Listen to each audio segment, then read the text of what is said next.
संपूर्ण महाराष्ट्रात ऑगस्ट महिन्यात मुसळधार पावसाने लाखो शेतकऱ्यांचे मोठ्या प्रमाणात नुकसान केले. त्याचे पंचनामेही अद्याप झाले नाहीत. सध्या सोलापूर जिल्ह्यात अनेक शेतकऱ्यांचे आयुष्य उद्ध्वस्त होताना दिसतंय. पंजाबमध्ये अतिवृष्टीमुळे नुकसान झालेल्या शेतकऱ्यांसाठी 1600 कोटींची मदत केंद्र सरकारने जाहीर केली. पण महाराष्ट्रात एवढ्या मोठ्या प्रमाणात नुकसान होऊनही अद्याप नुकसानीचे पंचनामेही झाले नाहीत. विरोधी पक्षसुद्धा या सगळ्यांकडे दुर्लक्ष करताना दिसत आहेत. सरकार आणि विरोधी पक्ष अडकले आहेत ओबीसी मराठा आरक्षणात.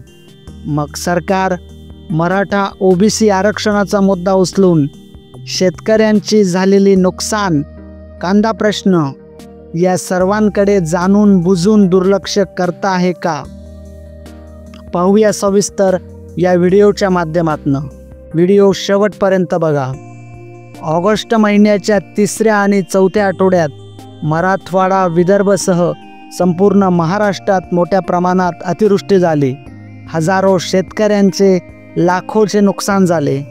या दरम्यान अहिल्यानगरमध्ये कर्जमाफीच्या प्रश्नावरून सरकारला दोष देत एका शेतकऱ्याने आत्महत्या केली. सर्व नेते मंडळींनी औपचारिकता म्हणून नुकसानीची पाहणी केली, पण अद्याप त्या सर्व नुकसानीचे पंचनामेही पूर्ण झाले नाहीत. कर्जमाफीचा मुद्दा तर सगळे नेते मंडळी विसरूनच गेले. कांदा बाजारभावाचे हाल आपण सगळेच जाणता. सरकारने नाफेड आणि NCFच्या माध्यमातून बफर स्टॉक करून शेतकऱ्यांच्या मानगुटीवर जणू पायच दिलाय.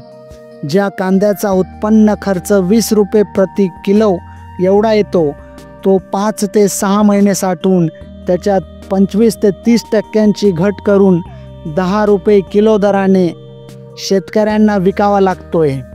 आणि दुसरीकडे सरकार आणि विरोधी पक्ष व्यस्त आहेत मराठा ओबीसी आरक्षणामध्ये. अर्थात तो मुद्दाही महत्त्वाचा आहेच, पण सरकार आणि विरोधी पक्ष या एकाच मुद्द्यावर लक्ष केंद्रित करून शेतकऱ्यांच्या प्रश्नावर मुद्दाम दुर्लक्ष तर करत नाही ना, असा प्रश्न उभा राहतो.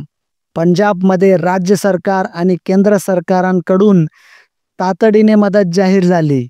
मग महाराष्ट्रात माननीय मुख्यमंत्री कुठल्या मुहूर्ताची वाट पाहत आहे? अहो मुख्यमंत्री साहेब, मराठा ओबीसी समाजच शेतकरी आहे.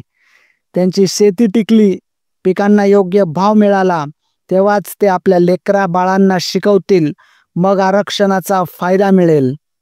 शेतकरी इथं मरणाच्या दारात उभा असताना सरकार मात्र आरक्षणाच्या मुद्द्यात गुरफटून पडलंय.